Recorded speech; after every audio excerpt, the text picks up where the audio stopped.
बिस्मिल्लाहिर्रहमानिर्रहीम। अस्सलाम वालेकुम नाज़रीन, आप यूट्यूब चैनल देख रहे हैं। मैं इमरान ख़ान हूँ। वज़ीर-ए-आज़म पाकिस्तान ने ख़बरदार किया है कि ये जो तीसरा हमला हुआ है, कोरोना की वेव जो तीसरी आई है, ये ज़्यादा ख़तरनाक है, ज़्यादा तेज़ी से फैल रही है।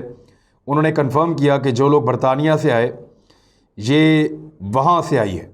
अस्पतालों के अंदर जगह कम पड़ती जा रही है, बल्कि लाहौर में तो बिल्कुल जगह मौजूद नहीं है। हालात बहुत ख़राब हैं। वेंटिलेटर्स और ऑक्सीजन की मशीनें कम पड़ रही हैं। पहली वेव इतनी ख़तरनाक नहीं थी, तब पाकिस्तानियों ने बड़ी एहतियात की थी। दूसरी वेव भी कम ख़तरनाक थी, लेकिन ये तीसरी वेव पहली दोनों वेव से ज़्यादा ख़तरनाक और ख़ौफनाक है। और इसमें लोगों की जानें भी ज़ाया हो रही हैं। बहुत तेज़ी से ये वायरस फैल रहा है। हमें अपने आसपास इतने मरीज़ पहले मिलते नहीं थे जितने अब हैं। हर ख़ानदान में, हर जगह पे कोरोना फैलता चला जा रहा है। हिफाजती तदाबीर ज़्यादा करनी होंगी। मास्क का इस्तेमाल वज़ीर-ए-आज़म पाकिस्तान ने लाजमी करार दिया है, और अब स्मार्ट लॉकडाउन और फिर मुकम्मल लॉकडाउन की तरफ जाना पड़ जाएगा। उसकी वजह यह है कि लोग कोरोना को बिल्कुल संजीदगी से नहीं ले रहे। लोग शादियों में जा रहे हैं, तकरीबात में जा रहे हैं, महफ़िलों में जा रहे हैं, इकट्ठे हो रहे हैं, और कोरोना वायरस जो है वो फैलता चला जा रहा है।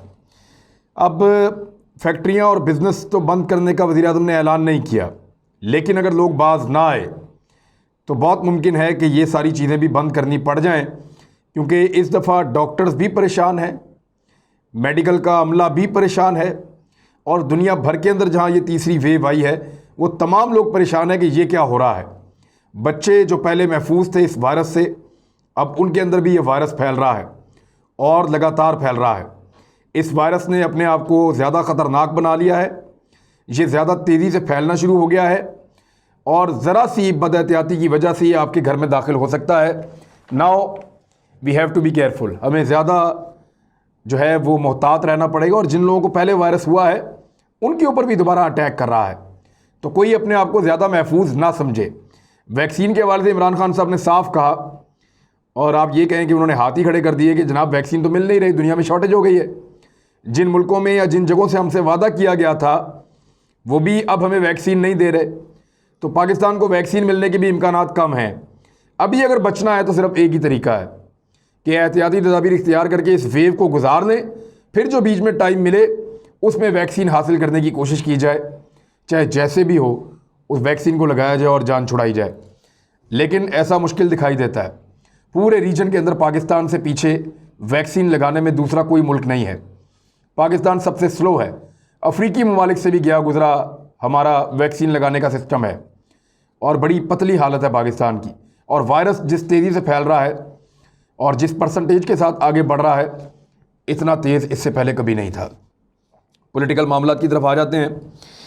आसिफ अली जरदारी साहब जो हैं वो सियासी शरारतों से बाज नहीं आ रहे। अब उन्होंने एक नया शोशा छोड़ दिया है। उन्होंने कहा कि अपोजिशन जो है वो या पीडीएम की जमातें गौर करें कि इस्तीफ़े देने की बजाय जेल भरते हैं, और हमारे एमएनएज एमपीएज जो रहनुमा हैं वो जेलों में चलते हैं और हुकूमत को घुटने टेकने पर मजबूर कर देते हैं। तो क्यों ना हम जेलों में चलें और जेलें भर दें। इससे हुकूमत के ऊपर ज़्यादा दबाव पड़ेगा, ना कि इस्तीफ़े देने से ज़्यादा दबाव पड़ेगा। अब जरदारी साहब की ये एक और शरारत है, यानी वो नवाज शरीफ साहब को छेड़ने से बाज नहीं आ रहे। जेल एक ऐसी चीज़ है जो मुस्लिम लीग नून की छेड़ है। वो बड़ी मुश्किलों से जेल से जान छुड़ाते हैं जरदारी साहब, उनको फिर कहते हैं जेल चलो। नवाज शरीफ साहब जेल से जान छुड़ाकर पाकिस्तान से बाहर निकल कर गए हैं, और ये उन्होंने शर्त रखी थी कि मेरी बेटी को भी जेल से निकाला जाए। तो अब वो जरदारी साहब बार बार ये बात कर रहे हैं कि जी फिर जेल चलते हैं, आप भी वापस आइए, जेल चलते हैं, इसहाक डार साहब आएँ, जेल चलते हैं। तो ये इस किस्म के चैलेंजेस देकर मुस्लिम लीग नून को एक्सपोज कर रहे हैं और उनके साथ सियासी शरारतें कर रहे हैं आसिफ अली जरदारी साहब। कल वो कहेंगे आइए इज्तिमाई खुदकुशी कर लेते हैं, भूख हड़ताल कर लेते हैं। तो इस तरह तो नहीं हुकूमत जाएगी या इन चीज़ों से। लेकिन पीएमएलएन को ये लगता है, और उन्होंने मौलाना फजलुर रहमान साहब को ये आगाह भी कर दिया है कि हम पीपल्स पार्टी के साथ मज़ीद नहीं चलना चाहते।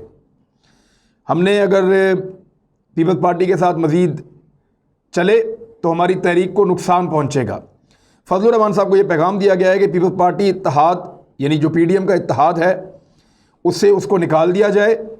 अगर वो इसका हिस्सा रहे तो मकासद कभी भी हासिल नहीं होंगे जो हमारी तहरीक के हैं, और वो हमेशा रुकावटें डालते रहेंगे, और ऐसा हुआ भी है।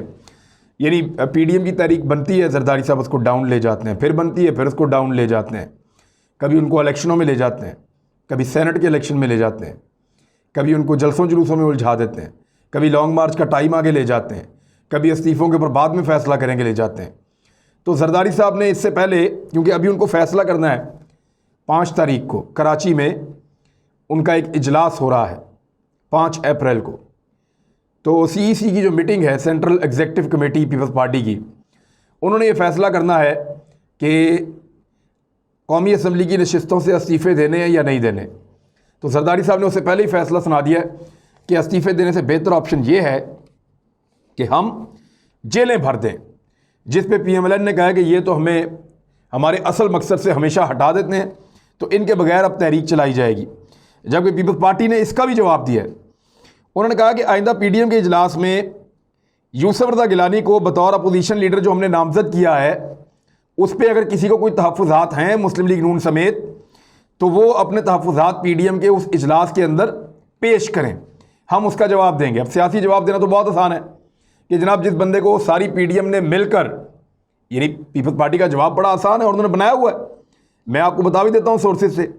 पीपल्स पार्टी का जवाब यह है कि सारी पीडीएम ने मिलकर जिस बंदे को मुंतखब किया और सेनेटर बनाया, यूसुफ रज़ा गिलानी पीपल्स पार्टी का उम्मीदवार नहीं है, यूसुफ रज़ा गिलानी पीडीएम का उम्मीदवार है।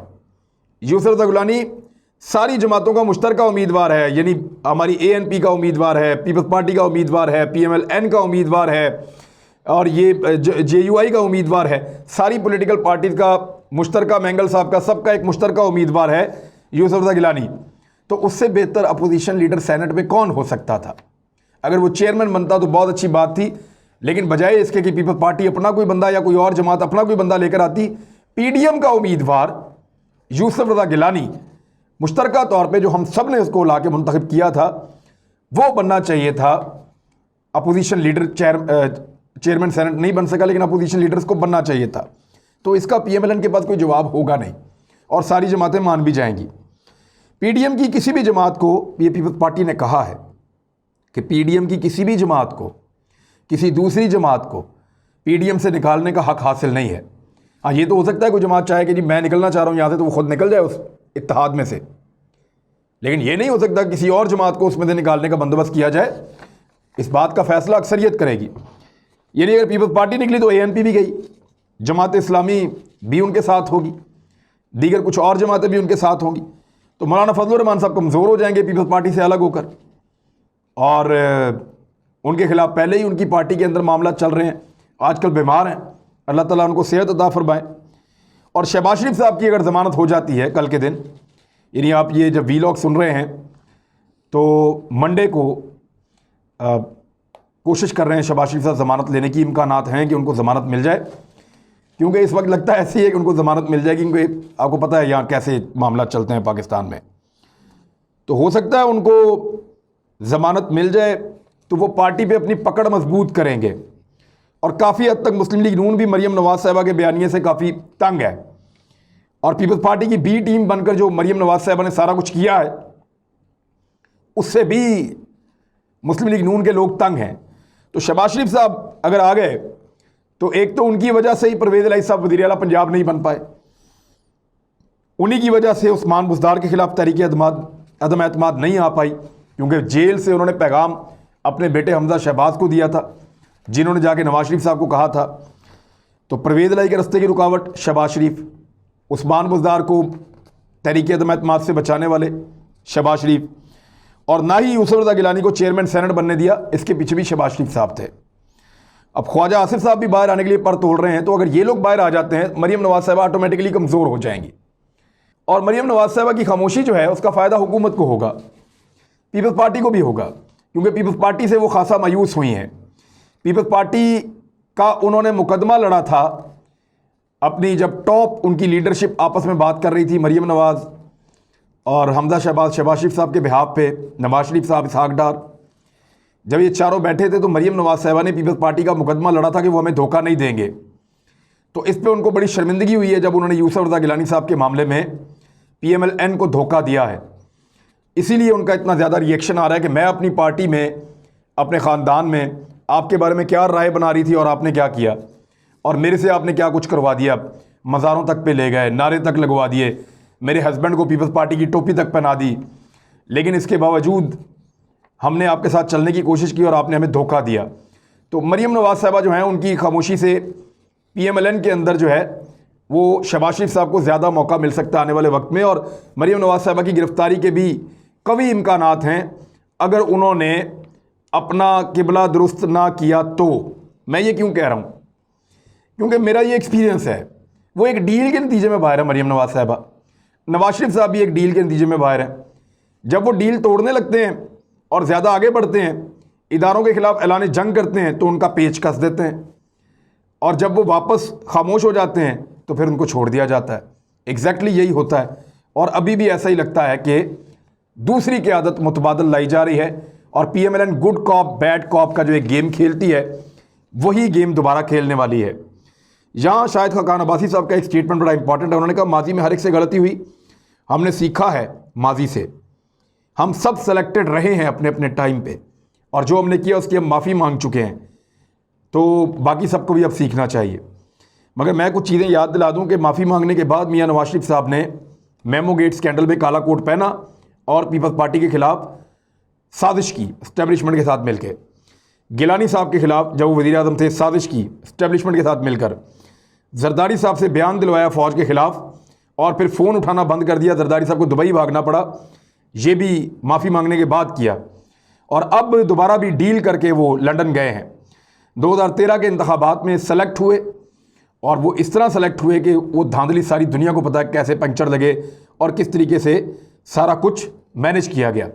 अभी कुछ अर्सा पहले तक ये इनकलाबी नहीं थे, और ये तब्दीली इनके अंदर नहीं आई थी जब तक मोहम्मद ज़ुबैर साहब मुलाकातें फरमा रहे थे पाकिस्तान की फ़ौजी क़यादत से, और कोशिश कर रहे थे कि कुछ ना करके मरीम नवाज़ और नवाज शरीफ के लिए रास्ता निकालें।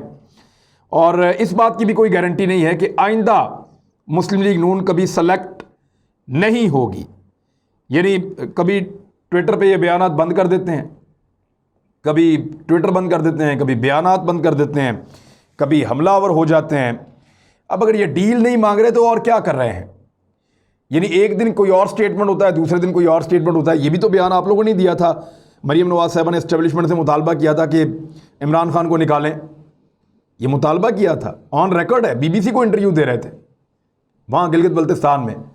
तो ये चीज़ें बड़ी क्लियर हैं कि जो पहले सेलेक्टेड थे वो आज भी सेलेक्ट होना चाहते हैं, और सेलेक्ट होना उनकी एक बहुत बड़ी ख्वाहिश है, और उस ख्वाहिश की तकमील के लिए वो गिरेबान भी पकड़ सकते हैं और पाँव भी पकड़ सकते हैं। तो ये दोनों रास्ते वो इख्तियार करना चाहते हैं। जब गिरेबान पकड़ना हो तो नवाज शरीफ और मरीम नवाज़ मैदान में आ जाते हैं, और जब दूसरा हरबा इस्तेमाल करना हो तो फिर शहबाज शरीफ, हमजा शहबाज और दीगर लोग मैदान में आ जाते हैं। लेकिन नुक्ता नज़र एक ही है, वो ये है कि एस्टेब्लिशमेंट हमें अपनी गोद का बच्चा बनाकर दोबारा इक़्तिदार की कुर्सी पे बिठा दे, इसके अलावा और कुछ नहीं है। मेरी ये गुजारिश है आप सबसे कि रमज़ान मुबारक भी आने वाला है, कोरोना वायरस फैल रहा है, बहुत सारे लोग जो हैं उनके लिए काम करना मुश्किल हो जाएगा। उन सब लोगों का आप लोग ख्याल रखें, अपने आसपास का ख्याल रखें, और कोशिश करें 1 से 1.5 महीना जितनी एहतियात हो करें। हम जितनी एहतियात करेंगे उतनी जल्दी इसमें से निकल जाएंगे। हम पहले भी निकले हैं, हमने साबित किया है, हम फिर इसमें से निकल सकते हैं अगर हिम्मत करें और एक कौम बनकर चलें। अब तक के लिए इतना ही। अपना ख्याल रखिएगा, इस चैनल का भी। अल्लाह हाफ़िज़।